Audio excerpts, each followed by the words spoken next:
بسم اللہ الرحمن الرحیم۔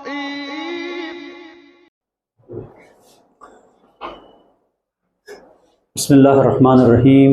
اللہم صلی علی محمد وآل محمد، رب اشرح لی صدری ویسر لی امری واحلل عقدۃ من لسانی یفقہوا قولی۔ اللہم صلی علی محمد وآل محمد۔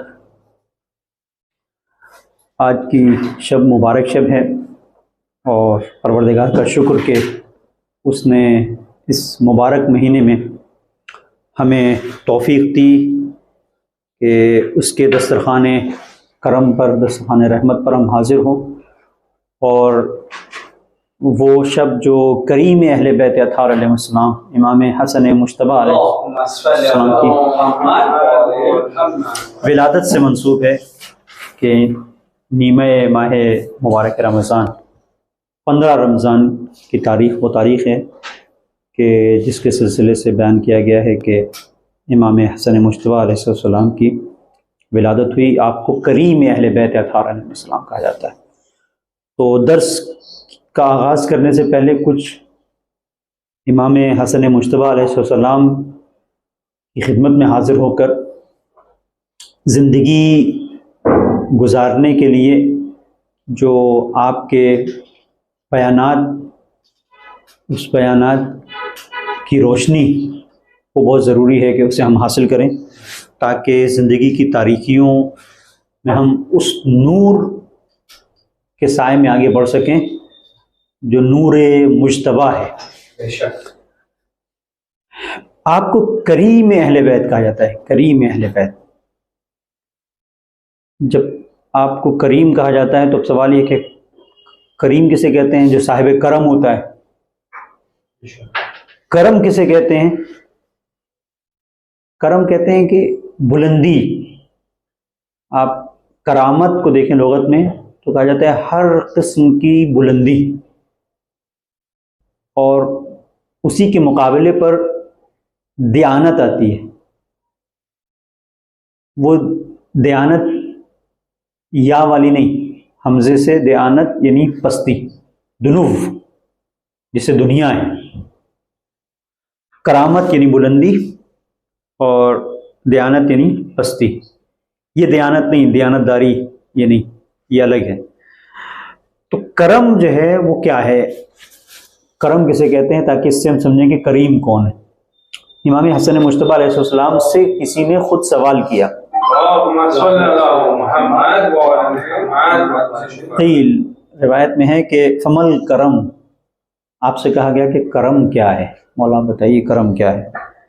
آپ نے کہا الابتداء بالعطیہ قبل المسئلہ، سوال کرنے سے پہلے عطا کر دینا یہ کرم۔ یعنی سوال جو ہے انسان ابھی کیا نہیں ہے، اس نے، آپ نے اس کی ضرورت کو محسوس کر لیا اور اس کو عطا کر دیا، یہ کرم ہے۔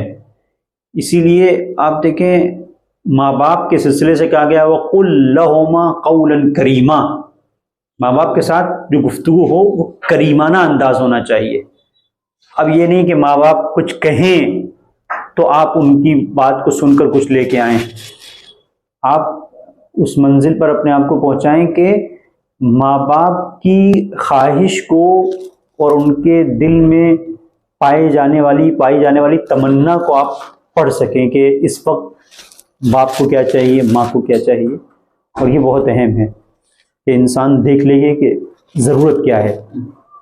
جو صاحب ضرورت ہے وہ ضرورت کو بیان کرے تو ایک الگ منزل ہے کہ وہ ضرورت کو چونکہ بیان کر رہا ہے تو اسے پورا کریں، لیکن ضرورت مند کی ضرورت کو خود سمجھنا یہ ہر ایک کا نہیں ہے کام۔ یہ صاحبان کرم، وہ جو کریم لوگ ہوتے ہیں۔ تو امام مجتبیٰ علیہ السلام کریم ہیں۔ آج کی شب میں ہم امام کی بارگاہ میں چلتے ہیں کہ مولا آپ کریم اہل بیت ہیں، اور آپ نے کرم کی تعریف ہی کی ہے کہ سوال کرنے سے پہلے عطا کر دیا جائے۔ تو مولا آپ آج کی بارگاہ میں ہم حاضر ہیں، ہمیں کچھ کہنے کی ضرورت نہیں، آپ کو پتہ ہے ہمیں کیا چاہیے، ہمیں پتہ ہے کیا چاہیے۔ اور ہو سکتا ہے ہم اپنے لیے کوئی بہت چھوٹی سی چیز مانگیں، لیکن آپ کو پتہ ہے کہ ہماری ضرورت کیا ہے۔ تو ہمیں ہدایت چاہیے، ہمیں اس دنیا میں عزت اور آبرو کے ساتھ جینا، اور اس کے بعد ہماری عاقبت ختم بخیر ہو.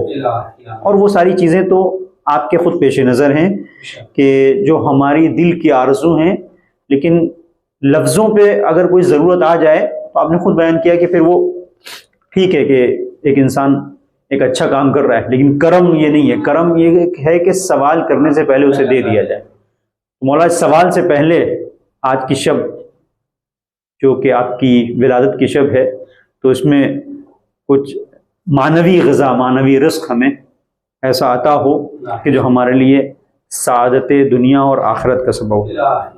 پھر امام نے دوسرا ایک جملہ اور بھی بیان کیا ہے کہ الابتداء بالعطیہ قبل المسئلہ، سوال سے پہلے دینا.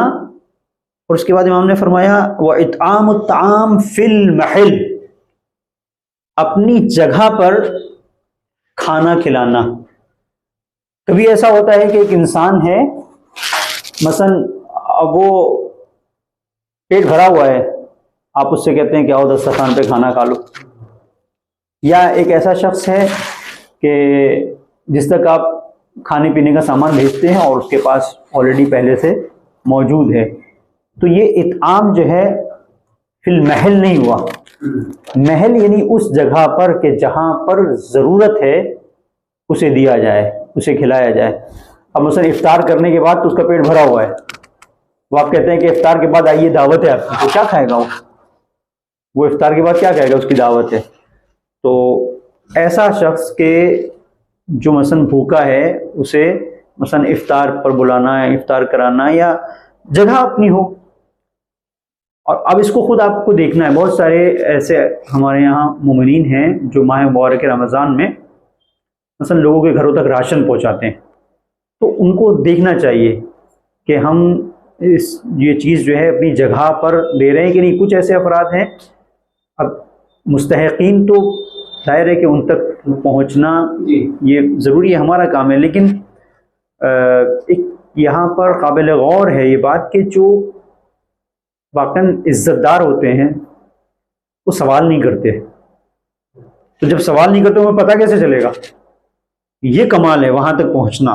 اطعام الطعام فی المحل، اپنی جگہ پر. اور اپنی جگہ پر کھانا کھلانا. امام حسن مجتبی علیہ السلام کا دسترخوان مشہور تھا. تو آپ کے پاس ہر طرح کے لوگ آیا کرتے تھے، بیٹھتے تھے. یہاں تک کہ آپ کے پیش نظر ہے یہ واقعہ کہ ایک شخص آیا، وہ نہ آپ کے دسترخوان پر کھا رہا ہے اور تھوڑا سا بچا کے بھی رکھ رہا ہے. تو کسی نے کہا کہ بھائی یہ تو دسترخوان ایسا ہے کہ میں کھاؤں یا الگ سے کیوں؟ کہا نہیں، وہ میں کسی کے لیے رکھ رہا ہوں. بھائی یہ کون ہے؟ کہا کہ ایک شخص ہے جو بیچارہ اس کے پاس نہیں ہوتا ہے کچھ، بہت ہی خشک روٹی کھاتا ہے. وہ رکھ رہا تھا کس کے لیے؟ مولا کے دسترخوان پر، اور مولا ہی کے والد گرامی کے لیے وہ رکھ رہا ہے کہ وہاں دے کے. کہا کہ نہیں، ان کا کھانا یہی ہے. تو بہرحال یہ جو طعام ہے، طعام کھانا کھلانا فی المحل، یہ بہت اہم ہے. اپنی جگہ کے اوپر ہو کہ کس جگہ پر انسان کھانے کو دے رہا ہے، کھلا رہا ہے. پھر امام سے کسی نے سوال کیا، مولا یہ تو کرم آپ نے بتا دیا کہ کرم یہ ہے، فمد دنیہ،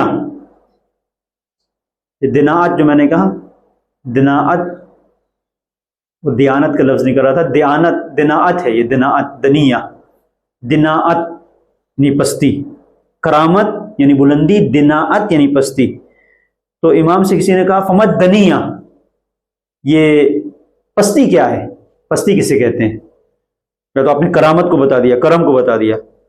تو امام نے فرمایا النظر فی الیسیر، بہت چھوٹی سی نظر رکھنا، تنگ نظری، چھوٹی سی نظر رکھنا. ہر ایک جگہ پر دو لوگ بیٹھے ہوئے ہیں، سوچے کہ میرے خلاف کوئی بات کر رہا ہے، کچھ ایسا ہو تو وہ غلط نظر سے اس کو دیکھے کہ نہیں یہ میرے کچھ اس میں ہے. تو تنگ نظری جو ہوتی ہے، تنگ نظر ہونا، اسے دناعت کہتے ہیں، پستی کہتے ہیں. ومنع الحقیر، اور دوسری چیز کیا ہے کہ کسی کو بہت تھوڑی سی چیز آپ دے سکتے ہیں، لیکن وہ تھوڑی سی چیز بھی وہ جو مانگ رہا ہے اس کو دینے سے بھی انسان رک جائے، اسے پستی کہتے ہیں. ایک انسان کے پاس ہے جو کچھ اللہ نے اسے بہت کچھ دیا ہے، اس بہت میں سے انسان تھوڑا سا دے رہا ہے، بہت میں سے تھوڑا سا عطا کر رہا ہے. تو وہ جو تھوڑا سا عطا کر رہا ہے وہ کوئی ایسی چیز نہیں ہے، اس کو بھی اگر روک لے تو مولا نے کہا کہ یہ دناعت ہے، یہ پستی ہے کہ جو تھوڑا سا انسان دے رہا ہے اس سے بھی اپنے ہاتھ کو روک لیتا ہے۔ اب ہم مثلا فرض کریں کہ خمس و زکوٰۃ کا جو معاملہ ہے تو اس میں اللہ نے جو کچھ ہمیں دیا اس میں سے ہم بہت تھوڑا سا دیتے ہیں، کچھ لوگ اس تھوڑے میں سے بھی روکتے ہیں۔ کسی نے بہت اچھی ایک مثال دی تاکہ یہ جو 5واں حصہ ہے، یہ 5واں حصہ یہ کوئی ایسا نہیں ہے کہ مطلب ہمارے لیے جو سال بھر کا اگر بچتا نہیں ہے خرچ تو کوئی بات ہی نہیں ہے، چل رہا ہے آپ کا، اس میں سے اللہ نے نہیں مانگا ہے۔ جو آپ کو اللہ نے رزق دیا ہے اس میں جو آپ کے پاس سال بھر میں بچ جاتا ہے، ہاں ایکسس، اس میں پروردگار نے مانگا ہے۔ اب یہ جو مثال ہے میں آپ کی خدمت میں عرض کروں، کسی نے کہا کہ آپ دیکھیں ہم جتنی بھی اس دنیا میں نعمتوں کو استعمال کرتے ہیں اس میں سے 5% تو ایسے ہی جو نظام خلقت ہے وہ الگ سے چلا جاتا ہے، اسے ہمیں نکالنے میں کوئی پریشانی بھی نہیں ہوتی اور ہم خوشی خوشی اس کو نکالتے ہیں۔ تو میں آپ کے سامنے مثال دے رہا ہوں، آپ مثلا ماہ مبارک رمضان ہے، جا کے تربوز لیتے ہیں، کتنا بڑا ہوتا ہے تربوز، آپ نے لیا مثلا 4 کلو 5 کلو کا کلنگر جسے آپ کہتے ہیں، آپ نے لیا تو اس میں کچھ نہیں 5 کلو میں 1 کلو تو آپ کا چھلکا نکل ہی جاتا ہے، اس کے اندر وہ چھلکا نکلا تو اس کے نکلنے میں آپ کو کوئی افسوس نہیں ہوتا، اس لیے کہ وہ نکال رہے ہیں تو آپ کو ہٹا ہی دینا ہے، تو وہ کھائیں گے نہیں، وہ کھائے گا آدمی تو پیٹ میں درد ہو جائے گا، نکل ہی جائے گا، وہ نکل ہی جائے گا۔ آپ بنانا لیتے ہیں، اس میں آپ دیکھیں اس میں آپ نکالیں گے، اور آپ مثال کے طور پر وہ ناریل ہوتا ہے اس کو لیتے ہیں، اس میں بھی آپ نکالتے ہیں، اخروٹ ہے اس کو بھی نکالتے ہیں، بادام ہے اس میں بھی آپ نکالتے ہیں، اور اورنج ہے اس کے اندر بھی، تو یہ سب آدمی نکالتا ہے تو اس میں کوئی اس کو پریشانی نہیں ہوتی کہ نکال رہا ہے، کوئی مشکل نہیں ہے۔ تو یہ جو ہم اتنا نکال دے رہے ہیں یہ تقریباً 5واں حصہ ہوتا ہے، اس میں کوئی یہ نظام خلقت اس طرح کا ہے، اس میں ہم نکالتے ہیں، کوئی اس میں مشکل نہیں ہوتی۔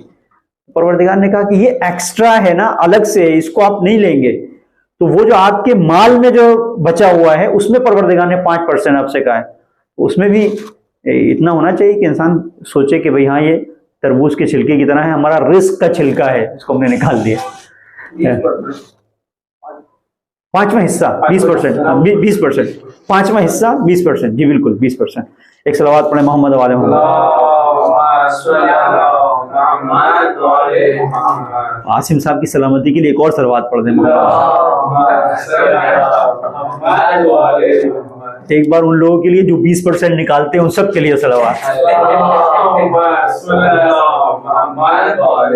تو یہ جو ہے یہ 5واں حصہ، جی بالکل 20%، تو یہ 20% تو سمجھ لے کہ جو ہمیں اللہ نے ایک رزق کا پھل دیا ہے اس پھل کا وہ چھلکا ہے، وہ جو 20% ہم دے رہے ہیں اس میں کوئی پریشانی نہیں ہوگی۔ تو بہرحال النظر فی الیسیر، تنگ نظری، اور امام نے کہا ومن الحقیر، کسی تھوڑی سی چیز سے انسان جو رک جائے تو یہ غلط ہے، من الحقیر منع کرنا، امام نے کہا یہ پستی کی دلیل ہے۔ امام حسن مجتبی علیہ السلام، امام سے کسی نے سوال کیا، ایک سئلہ، روایت کہتی ہے سئلہ عن المروہ، امام سے سوال کیا مولا مروت کیا ہے؟ مروت کہتے ہیں جوان مردی کو، جوان مردی کیسے کہتے ہیں کہ انسان جوان مرد ہے، مردانگی کے ساتھ رہتا ہے۔ تو امام علیہ السلام نے یہاں پر دیکھیں یہ نہیں کہا کہ جس کے اندر بہت طاقت ہے، امام نے کہا کہ فقال الامام الحسن المجتبی علیہ السلام، امام مجتبی علیہ السلام نے فرمایا شح الرجل علی دینہ، انسان اپنے دین کو محفوظ کر لے۔ یہ کیا ہے؟ یہ مردانگی ہے۔ مردانگی یہ ہے کہ انسان اپنے دین کو محفوظ رکھے، اور اصلاح مالو، اور وہ اپنے مال کی اصلاح کرے، جو مال جو ہے اس کا ہے اس کی اصلاح کرے۔ مال میں ایک تو حلال کمائی ہے، اس حلال کمائی کے اندر اصلاح مال کس طرح سے ہے کہ جو امام کا حق ہے وہ ادا کیا جائے، مثلا جو خلق اللہ کا حق ہے زکوٰۃ میں خمس میں اس کو ادا کیا جائے۔ وقیامہ بالحقوق، اور لوگوں کے حق کے لیے حق کی رعایت کرتے ہوئے لوگوں کے حقوق کے لیے قیام کرنا، لوگوں کے حقوق کی رعایت کرنا، کہیں پر ایسا نہ ہو کہ ہم کسی کے حق کو ہم ضائع کر دیں، اسے امام نے کہا ہے یہ جوان مردی ہے۔ جوان مردی کا مطلب دین کو محفوظ رکھنا، مال کی اصلاح اور حقوق کے سلسلے سے قیام۔ قیام کا مطلب یہ ہے کہ خود ایک تو حقوق کی رعایت، جو لوگوں کے حقوق ہمارے گردن پر ان کی رعایت کرنا، اور دوسرا یہ کہ کوشش یہ کرنا کہ اگر کسی کا کوئی حق ہے تو انسان اس کے لیے بولے، کھڑا ہو، آواز اٹھائے کہ بھائی ہاں یہ اس کا حق ہے، اگر کوئی دوسرے کا حق سلب کر رہا ہے۔ امام علیہ السلام کی بہت ساری ایسی احادیث ہیں کہ جن کے اندر انسانی زندگی کی حقیقت کو پیش کیا گیا ہے۔ یہ حقیقت حیات ہے کہ انسان دین کو اپنے محفوظ رکھے۔ امام نے کہا وہ مرد ہے، جوان مرد ہے جو اپنے دین کو محفوظ رکھے۔ دین کے محفوظ رکھنے میں انسان کے دل کا سالم ہونا وہ بہت ضروری ہے، قلب سلیم جس کی طرف میں نے کل اشارہ کیا تھا۔ تو بہت سے ایسی چیزیں ہیں جن کا تعلق دل سے ہے، اور اس دل کے اندر کچھ کیفیتیں ہوتی ہیں جن کی وجہ سے انسان کی ہلاکت ہے، ان پر کنٹرول بہت ضروری ہے۔ یہ ماہ مبارک رمضان انسان کے دل کو الہی بناتا ہے۔ جب الہی بن جاتا ہے یہ دل، تو دل کے اندر جو کیفیتیں ہوتی ہیں، جو باتیں آتی ہیں، وہ ساری وہ چیزیں ہیں جو معنویت کو پیش نظر رکھتے ہوئے انسان کے وجود کا حصہ بنتی ہیں۔ اس میں وہ مادیت کی طرف، دنیا کی طرف نہیں جاتا ہے، اور وہ ساری چیزیں جو انسان کو پست کر دیتی ہیں ان سے اپنے آپ کو بچاتا ہے۔ تین چیزیں بہت اہم ہیں کہ جسے امام حسن مجتبیٰ علیہ السلام نے بیان کیا ہے۔ دیکھیں امام فرماتے ہیں کہ تین چیزیں ایسی ہیں کہ جہاں پہ انسان کی ہلاکت ہے، اس سے بچنے کی ضرورت ہے۔ ماہ مبارک رمضان میں بندگی کا ذوق پیدا ہوتا ہے، دعا کے ساتھ، ذوق بندگی کے ساتھ انسان کو دعا کرنا چاہیے کہ ان تین چیزوں سے ہم اپنے آپ کو بچائیں۔ امام علیہ السلام فرماتے ہیں ہلاک المرء فی ثلاث، انسان کی ہلاکت تین جگہوں پر ہے۔ یہ حدیث امام حسن مجتبیٰ علیہ السلام کی ہے۔ انسان کی ہلاکت تین جگہوں پر ہے، الکبر والحرص والحسد۔ تینوں چیزوں کا تعلق انسان کے دل سے ہے۔ یہاں پر سورہ حجرات میں ہم نے ابتدا میں گفتگو کی تھی کہ ساری جو برائیوں کی جڑ ہے، وہ زیادہ تر خرابیاں جو پیدا کرتی ہے وہ زبان ہے۔ یہاں پر جب آپ نے زبان پر کنٹرول کر لیا تو اب کیفیت ہے دل کی صفائی کی۔ یہ زبان یعنی بلڈنگ سمجھ لیں، ایک بلڈنگ پہ ایک مالا آپ نے صاف کر دیا، زبان صحیح ہو گئی، اب دل کا مسئلہ ہے، دل کی صفائی بہت ضروری ہے۔ یہاں امام فرماتے ہیں کہ ہلاکت ہے تین جگہوں پر، وہ تین چیزیں کیا؟ الکبر والحرص والحسد، تکبر۔ وہ انسان جس کے وجود کے اندر تکبر آ گیا وہ ہلاک ہو گیا، اور تکبر بہت خطرناک چیز ہے۔ جہاں پر بھی تکبر آیا وہ ہلاکت ہے۔ ایک شخص ہے نماز پڑھ کے رات میں تقریباً نماز شب پڑھ کے مسجد میں سے وہ، اور نماز شب پڑھتا رہا، اس کے بعد عبادت پہ وہ صبح کی نماز پڑھ کے اندھیرا تھا، تھوڑا سا باہر نکلا، اپنے گھر سے باہر نکلا۔ دیکھیں تکبر انسان کو کہاں پہنچاتا ہے۔ باہر نکلا تو دیکھا کہ اندھیرے میں کچھ لوگ جو ہے ایک گاڑی روکے ہوئے ہیں، اور اس گاڑی کے اندر، اب وہ اس زمانے میں مثلا بیل گاڑی تھی یا جو بھی تھی، اس کے اندر ایک گائے کو چڑھانے کی کوشش کر رہے ہیں، دھکا دے رہے ہیں، اور گائے چڑھ نہیں رہی، وہ اتر جاتی ہے، وہ روک کے دھکا دے رہے ہیں، پھر وہ اتر جاتی ہے۔ دیکھا ایسے نماز پڑھ کے آ رہا تھا، دیکھا یہ لوگ بیچارے ہیں گائے چڑھانے کی کوشش کر رہے ہیں، آیا وہ تو اس نے کہا چلو میں بھی کوشش کرتا ہوں۔ تو وہ تین چار لوگ تھے، وہ کھڑے دیکھتے رہ گئے، اس نے ایک ہاتھ رکھا گائے کے اوپر، ایسے کیا، چڑھ جا، وہ اندھیرا تھا، وہ گائے چڑھ گئی۔ یہ اس کو جو ہے بہت تھوڑا، جب گائے چڑھ گئی تو کہا چلو بھائی خدا حافظ، ہاں بھائی بہت شکریہ۔ ان لوگوں نے کہا وہ جو گائے چڑھا رہے تھے، ہاں بہت شکریہ بہت شکریہ، تو سلام علام کر کے ماشاء اللہ، اور کہہ کے بھائی کہ کبھی کبھی صبح کی نماز بھی پڑھ لیا کرو، ایسے کر کے اپنے اندر یہ تھا کہ بھائی میں جو نماز پڑھ کے، تو اس کو یہ ہوا کہ یہ اتنے ہٹے کٹے موٹے تازے لوگ تھے۔ اچھا ایسا نہیں تھا ان کے پاس طاقت نہیں تھی، دیکھ رہا تھا اس سے طاقتور ہے، یہ دبلا پتلا تھا۔ تو یہ کہہ رہا ہے کہ اس کا مطلب یہ ہے کہ یہ طاقت کے بل پہ گائے اندر نہیں گئی ہے، یہ روحانی طاقت ہے جو میں جو ہوں نماز کی وجہ سے مجھے حاصل ہوئی۔ وہ یہ کہتا ہے دیکھو نماز کا وقت سارے لوگ سو رہے ہیں گھروں میں، وہ پتہ ہی نہیں ہے کیا ہے، میں آیا نماز پڑھی، اپنا یہ اس کے اندر یہ بات آئی کہ بھائی میں نے چونکہ عبادت کی اللہ کی، تو وہ جو ہے اس نے گائے کے اوپر ہاتھ رکھا، گائے چلی گئی۔ یہ سوچتا سوچتا کہ اللہ تیرا شکر ہے، صبح کی نماز پڑھنے کی وجہ سے تو نے اتنا مجھے جو ہے اتنی پاور دی، اور اتنی تیری نظر عنایت ہے کہ لوگ نہیں سمجھتے ہیں لیکن جانور سمجھتے ہیں کہ یہ اللہ کا بندہ ہے، اس کی بات نہیں مانیں گے۔ گھر پہنچا، بیوی نے دروازہ کھولا تو عجیب سا اس کا چہرہ تھا، تو یہ بڑا خوش آیا تھا۔ تو بیوی نے کہا کہ بھئی آپ بڑے خوش آئے ہیں، تو تمہارے چہرے پہ 12 کیوں بج رہے ہیں؟ بولے یہ بجیں گے نہیں، ہماری گائے چلی گئی، کوئی کھول کے لے گیا۔ شکر ہے اپنی گائے چلی گئی، یہ کیسے چلی گئی؟ کہاں کچھ لوگ آئے تھے رات میں، گائے کھول کے لے کے چلے گئے۔ اب اس نے کہا او ہو، تو اب یہاں سے بڑا حساس مرحلہ ہے۔ اس نے کہا وائے میرے اوپر، افسوس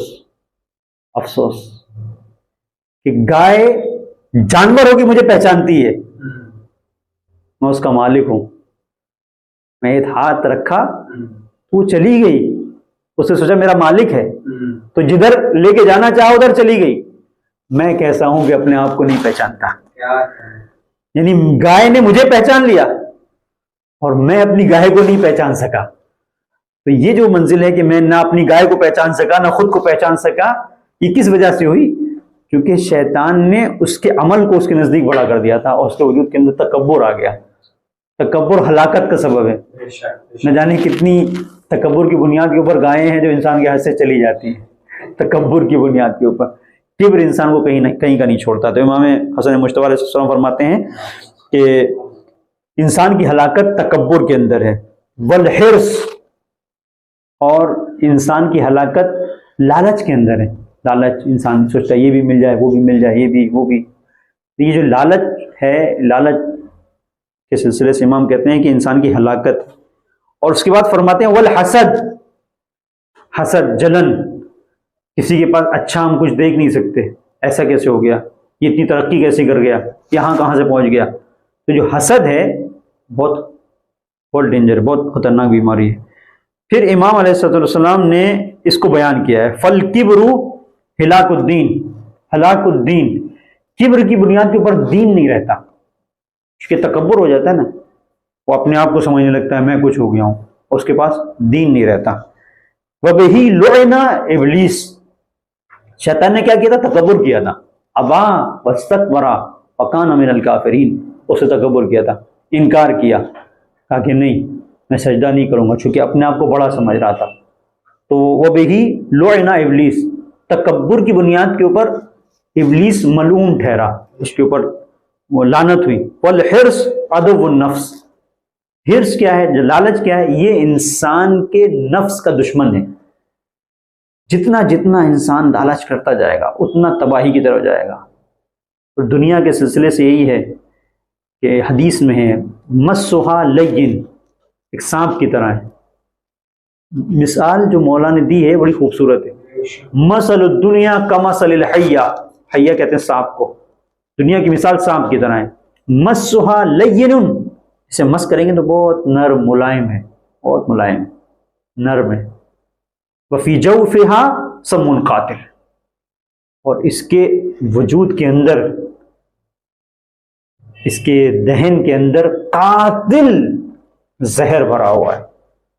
اور یہ آپ نے نیوز میں دیکھا ہوگا، یہ شاید کل کی نیوز ہے کہ ایروپلین کے کارپٹ میں ادھر اندر جہاں پر وہ پائلٹ ہے وہاں پہ کوبرا گھس گیا تھا، وہ ہزاروں فٹ کی بلندی پر، اس کو وہ نرم ہوتا ہے نا، تو اس کو وہ کہتا ہے کہ مجھے یہ تو ابھی اس میں بی بی سی نے بھی اس کو خبر کو دیا ہے، تو عجیب چیز ہے دیکھیں کہ وہ گھس گیا کیسے بھی کر کے۔ تو اب وہ مسھا لین جو معصوم کہہ رہے ہیں، دیکھیں اس کو لگ رہا ہے کہ پانی کی بوتل ہے میری ادھر ادھر رہ گئی ہے، اور اس کے اندر رینگ رہا تھا۔ پھر اس نے اتنی بلندی پہ دیکھا کہ ارے یہ تو کوبرا ہے، وہ بھی اتنا خطرناک، کیسے اس نے کیا، کیسے بچایا، کیا ہوا، بہرحال وہ ایک الگ مسئلہ ہے۔ لیکن یہ کہ جب اس سے مس ہو رہا تھا تو اسے یا تو لگ رہا تھا پانی ہے یا پانی کی بوتل ہے، وہ سوچ بھی نہیں سکتا تھا کہ یہ ہے۔ اور اس وقت یعنی جب وہ نیچے رینگتا ہوا جب ادھر سے گزر گیا تب اسے احساس ہوا۔ جس وقت سے مس ہو رہا تھا اس وقت اسے احساس ہوتا ہے کہ یہ کیا ہے، تو کتنا خطرناک تھا۔ کبھی کبھی یہ جو غفلت ہوتی ہے، یہ جو جہل ہوتا ہے، جو آگاہی کا نہ ہونا ہے، اس میں بھی ہمارے لیے نجات ہوتی ہے۔ مسّھا لین، تو اسے مس کریں گے تو وہ نرم ہے، لیکن وہ جو مس کرنے والی چیز نرم ہے، اس کے اندر زہر قاتل ہے۔ دنیا کی مثال ایسے ہی دی ہے۔ تو جتنا بھی انسان لالچ کرتا جائے گا تو اس کو ایسا محسوس کرے گا سب سے بہت اچھا ہے، سب اس کا جو وہ تبدیل کرتا ہے کہ چولے جس کو کہتے ہیں، وہ بھی الگ الگ رنگ کے ہوتے ہیں۔ دنیا کے بھی رنگ ایسے ہی ہیں، سانپ کے کچولے کی طرح ہیں، خطرناک ہے۔ وفی جوفہا سم قاتل۔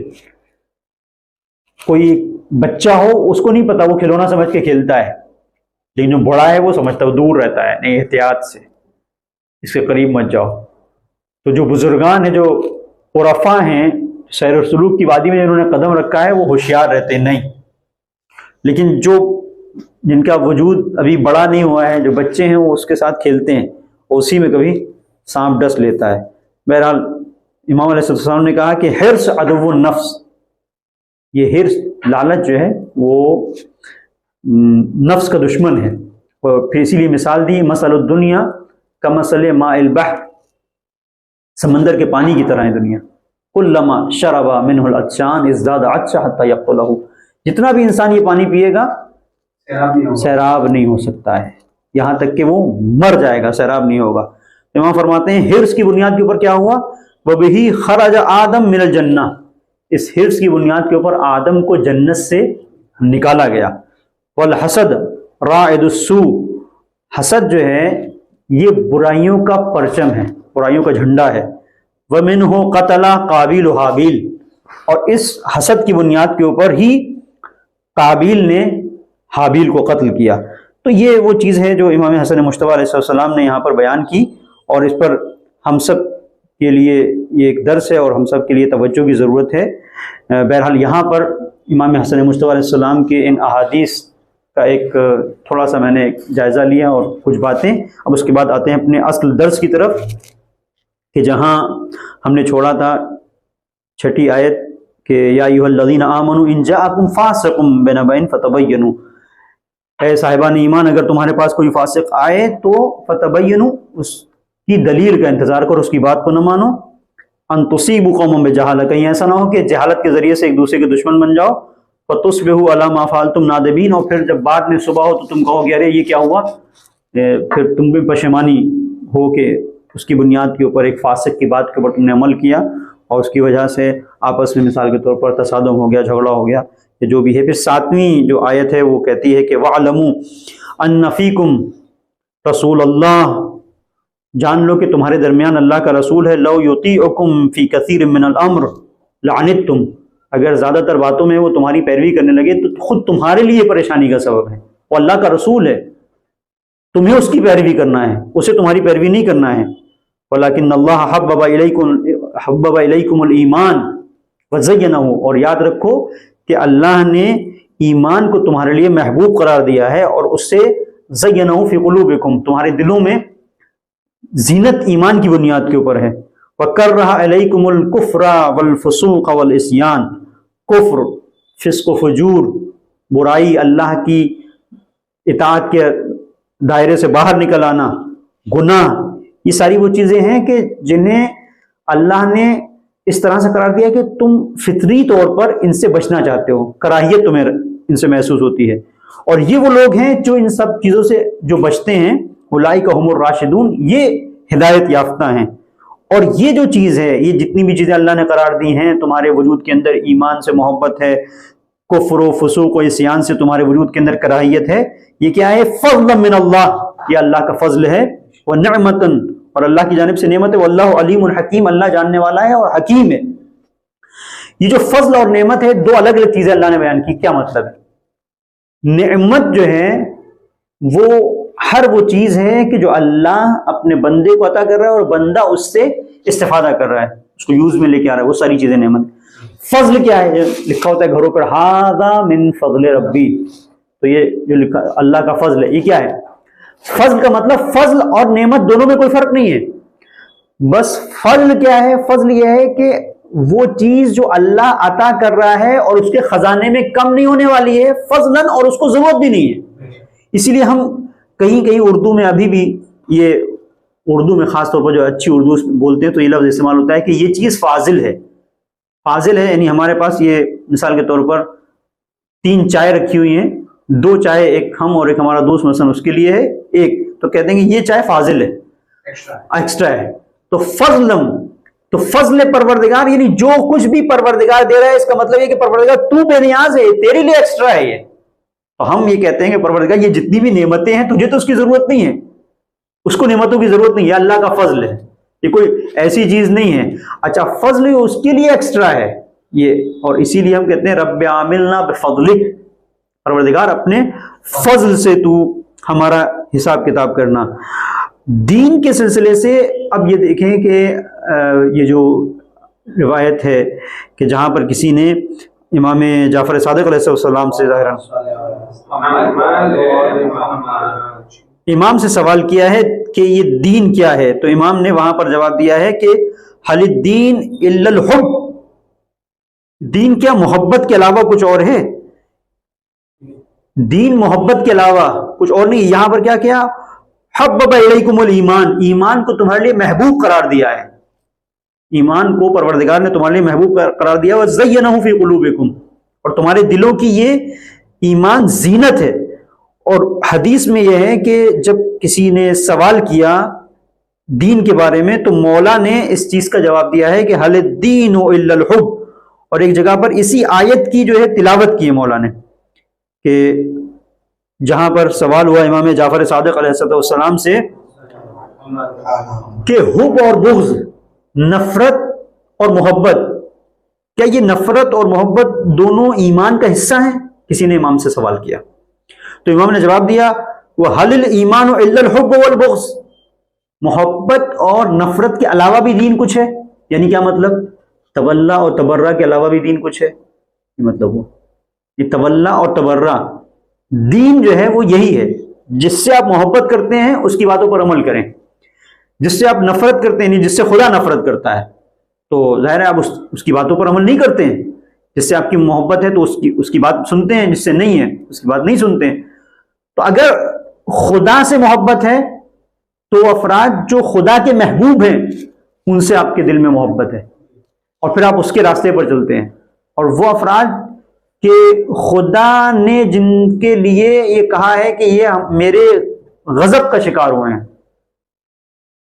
ہم جو سورہ حمد پڑھتے ہیں اس میں کیا کہتے ہیں؟ غیر المغضوب علیہم ولا الضالین، یعنی پروردگار ان لوگوں کا راستہ کہ جن پر تیرا غضب نازل نہ ہوا ہو، غیر المغضوب علیہم، اور نہ ان لوگوں کا راستہ کہ جو بھٹکے ہوئے ہیں، جو راہ سے منحرف ہیں. تو جو راہ سے منحرف ہیں ان پر غضب پروردگار نازل ہوا ہے. تو یہ جو چیز ہے کہ ہم اس بات کا اظہار کرتے ہیں کہ وہ افراد ان کے پیچھے نہیں چلنا ہے جو تیرے مورد غضب ہیں، جن پر تو نے غضب نازل کیا ہے. تو یہ کیا ہو گیا؟ یہ وہی ہو گیا کہ حل الدین الا الحب والبغض، جن پر تو نے نعمتیں نازل کی ہیں، صراط الذین انعمت علیہم، وہ لوگوں کا راستہ ان لوگوں کا راستہ جن پر تو نے اپنی نعمتوں، کن پر اپنی نعمتوں کو نازل کیا ہے؟ جن کو تو نے محبوب رکھا ہے. تو یہ جو جن کو محبوب رکھا ہے یہ امام علیہ السلام اسی کو بیان کر رہے ہیں. حل الایمان الا الحب والبغض، کیا ایمان، پوچھنے والے نے سوال کیا کہ ایمان کا حصہ ہے نفرت اور محبت، تو امام نے کہا کہ ایمان کے علاوہ بھی کچھ ہے، یعنی اس کے علاوہ بھی کچھ ہے ایمان، محبت اور نفرت کے علاوہ بھی کچھ اور ہے ایمان، اس کے علاوہ کچھ نہیں. ثم تلا هذه الآیہ، پھر اس آیت کی تلاوت کی. حبب الیکم الایمان، ایمان کو پروردگار نے تمہارے نزدیک محبوب بنایا ہے، والبغض، ہاں حبب الیکم الایمان وزینہ فی قلوبکم. امام نے پھر اس آیت کی تلاوت کی کہ پروردگار نے تمہارے لیے ایمان کو محبوب بنایا ہے اور پھر ایمان کے ذریعے سے تمہارے دلوں کی زینت قرار دی ہے، ایمان کو زینت قلب قرار دیا ہے. وَكَرَّهَ إِلَيْكُمُ الْكُفْرَ وَالْفُسُوقَ وَالْعِصْيَانَ، اور باعث نفرت قرار دیا ہے، کراہیت قرار دیا ہے کفر کو، فسوق کو اور عصیان کو. اولئک هم الراشدون، یہی وہ لوگ ہیں کہ جو ان لوگوں کے راستے پر چلتے ہیں کہ جو محبوب الہی ہیں اور ان لوگوں کے راستے سے بچتے ہیں جو مبغوض الہی ہیں، یہی لوگ ہدایت یافتہ ہیں۔ ایک اور حدیث ہے امام محمد باقر علیہ السلام کی کہ جہاں پر آپ نے بیان کیا حل الدین الا الحب، کیا دین محبت کے علاوہ کچھ ہے؟ یعنی جو محبت ہے وہی دین ہے، جو دین ہے وہی محبت ہے۔ پھر الدین هو الحب، خود پھر حدیث دوسری جگہ پہ آپ نے ارشاد فرمایا کہ الدین هو الحب والحب هو الدین، جو دین ہے وہی محبت ہے اور جو محبت ہے وہی دین ہے۔ یہ جو آیت یہاں پر جو آخری سورہ حجرات کی جو آٹھویں نمبر کی آیت تھی، اس کی تفسیر کے بعد اب آگے پروردگار ایک بات کو بیان کرتا ہے، وہ یہ کہ توجہ کیجیے گا اس پر، ان طائفتان من المؤمنین اقتتلوا فاصلحوا بینہما، اگر مومنین کے دو گروہوں کے درمیان میں جھگڑا ہو جائے تو ان کے درمیان صلح کراؤ، فإن بغت احداہما علی الاخری، اگر ایک دوسرے کے اوپر پھر چڑھائی کر دے نہیں مانے، فقاتلوا التی تبغی حتی تفیء الی امر اللہ، تو وہ جو بغاوت کر رہے ہیں ان سے قتال کرو، ان سے جنگ کرو، تلوار نکال کے ان کے سامنے آ جاؤ یہاں تک کہ اللہ کی بات نافذ ہو جائے۔ فإن فاءت فاصلحوا بینہما بالعدل، اور جب اللہ کی بات نافذ ہو جائے تو اب عدل کے ساتھ برتاؤ کرو، واقسطوا، اور ان کے ساتھ میں انصاف کرو، ان اللہ یحب المقسطین، کہ پروردگار عدل کرنے والوں کے ساتھ ہے اور عدل کرنے والوں کے ہمراہ ہے۔ اب یہاں پر آپ ذرا سا تھوڑے سا توجہ دیں کیونکہ وقت بھی کافی ہو چکا ہے اور میں جو ہے اس طرح کی ابھی کافی اس میں گفتگو باقی ہے، چونکہ آج امام حسن مجتبیٰ علیہ السلام کے سلسلے سے بھی کچھ باتیں بیان کی، اس پہ اب توجہ کیجیے گا کہ پروردگار نے یہاں پر جو توجہ دلانے کی کوشش کی ہے دو قبیلوں کے درمیان میں اگر جھگڑا ہو جائے۔ شان نزول آیت جو ہے وہ اوس و خزرج کو بیان کرے، اوس و خزرج ان کے آپس میں جو ہے وہ ان کا جھگڑا ہو گیا تھا اور بات جو ہے وہ مار پیٹ تک پہنچی، جوتے چپل سے تلواروں تک پہنچ گئی، تو خاص طور پر وہاں پر ان لوگوں کے لیے یہ آیت نازل ہوئی کہ نہیں، اس طرح سے جھگڑا کر کے تم اپنی انرجی کو، اپنے وجود کو ضائع مت کرو، یہ صحیح نہیں ہے۔ اور مسلمانوں سے کہا گیا کہ ان کے درمیان میں صلح کرو، اس کا مطلب یہ کہ اگر کہیں پر بھی دو مسلمانوں کے گروہ آپس میں جھگڑا کرتے ہیں، ان کے درمیان میں کلیش ہوتا ہے، تو ہم سب کی ذمہ داری ہے کہ اس کو دور کرنے کی کوشش کریں اور انصاف کا برتاؤ کریں۔ اور یہ جو ہے وہ خود یہ انصاف کا برتاؤ، میں نے کل بھی یہیں پر بات کو ختم کیا تھا، قلب سلیم کی علامت ہے۔